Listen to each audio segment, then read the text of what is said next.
I'm Natasha. And I'm Jacques. I'm Sean. And I'm Gideon. Catherine Newton. Alex Fitzallen. We're gonna tell you everything that happened in season 1 of our show, The Society.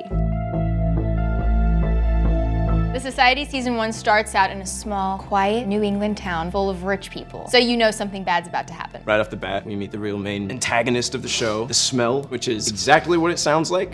Two teens, Kelly and Harry, are innocently making out like they've never seen a horror movie before. They are reprimanded by their classmate Cassandra, who Harry clearly does not like. Student body president isn't enough for you? Now you're hall monitor too, Cassandra? Cassandra and Harry are in a school play performing a bit of the foreshadowing in the form of everyone's favorite AP English read, W.S. Gilbert's Rosencrantz and Guildenstern. Not a flicker of doubt. Back to the story. Harry and Kelly catch Harry's mom arguing with a creepy guy at her office, but Harry's mom brushes it off because she's rushing to get to a meeting with the rest of the town's government where they are all concerned about the darn smell. Because it's stinky. There's no reason to suspect that this stink poses any health hazard. Quick rundown of our characters. Cassandra, my sister, the golden child of the school and her family. Harry, a popular, unbelievably handsome rich kid who hates Cassandra. Kelly is Harry's girlfriend who has the most badass character arc of the season, where she goes from like a mousy girlfriend of the rich hot kid To as strong as fuck. Let me teach myself how to deliver a baby-empowered female.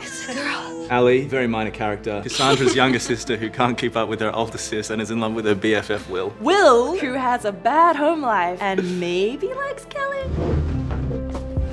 We also briefly meet Grizz, the poetic jock that you can immediately tell has layers to him. Sam is deaf, student who has a very mean brother, Campbell. Sam's best friend is Becca. She's sassy, and we are here for it. Helena, hello, is the moral compass of the class and loves Jesus almost as much as she loves her boyfriend, Luke. And guns. There's also the standoffish Elle, who Campbell has taken a liking to, and it's uncomfortable. It's pretty awkward. Why did you pick me? All teens 16 and up are going on a class trip to the Smoky Mountains, which again sounds like the start of a horror movie, but no one seems worried about it. While being bussed up to the Smokies, every single teen on the bus falls asleep. And when they wake up, all the adults and kids under the age of 16 are missing. Their cell phones don't have data. All text messages are green. And there's no internet. Well, the kids do what the kids do best. Party!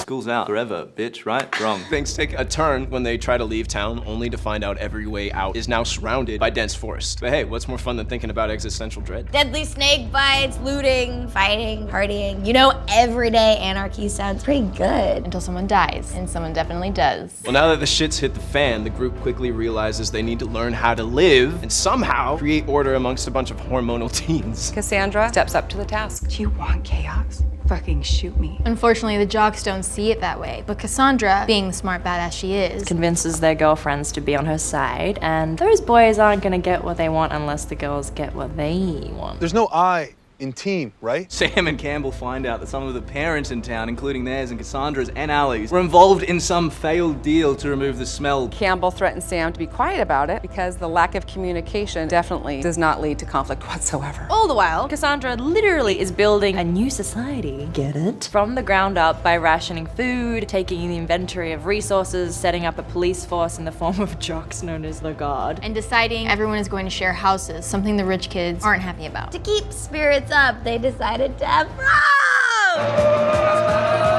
Now, usually at prom, someone gains telekinetic abilities and murders everyone, but at this prom, only one person dies. It's Cassandra by way of a mysterious gunslinger.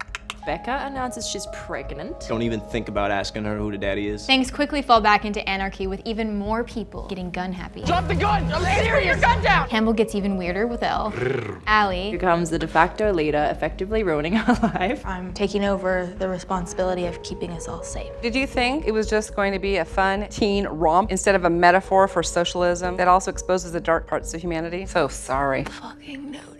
Allie's first order of business, ban all guns. Confiscating all guns. Which truly works in TV shows and reality. Australia will tell you that. Everyone teams up to search for Cassandra's killer, and Sam confesses that Campbell is a psychopath. I just know he's the mind game. The Alley squad gets word from suspect number 2, Harry, is now hooked on drugs thanks to Campbell. That some kid named Dewey shot Cassandra. Dewey's also a cuckoo misogynist. But Allie still decides to have a trial. Remember mock court in school? This is just like that, except your classmates can sentence you to death. Dewey is found guilty, but says that Harry gave him the idea and Campbell helped him do it. Campbell is arrested, and Allie has to decide if she can sentence her cousin to death. Who literally maybe killed a dog and tried to drown his girlfriend. Allie lets Campbell go, which can't be good. It's It's not good. Allie and two of the guards shoot Dewey in a gun roulette so that no one has to feel guilty about being the one to shoot him. I can't. Thanks to Allie, things are going really well, which means things are about to get fucked. Helena and Luke decide to get married. Grizz comes out of the closet to Sam. And we're introduced to the cutest, most innocent couple that must be protected at all costs. Terry is deeply depressed and still hooked on drugs, thanks to Campbell. I don't care. They deduce that they're in some sort of parallel universe or alternate dimension. This Earth isn't our own. Did we mention this show is sci-fi? Elle accidentally poisons half of the town on Thanksgiving with a pumpkin pie when she was just trying to kill Campbell. She's just trying to kill Campbell. Just normal teen stuff. Nothing's wrong. Allie decides to hold a mayoral election as an act of good faith. But of course, that little scamp Campbell has something up his sleeve by nominating Cassandra's main rival, Harry. While all this is happening, Grizz and a search party discover new farmable land through the woods. Might actually be able to survive. Becca has her baby, and she names it Eden. Get it? Things are looking up, right? The election does not go as expected, with Allie and her entire group is beaten, arrested, and the future of Newham totally uncertain. These are people who betrayed us. And hold on to your butts for the cliffhanger that will make you rip your hair out. The last shot is of a sign with the names of the residents of Newham hanging as their parents read Peter Pan to younger kids of West Ham. What? Weird. And now you're all up to speed. Thanks for watching!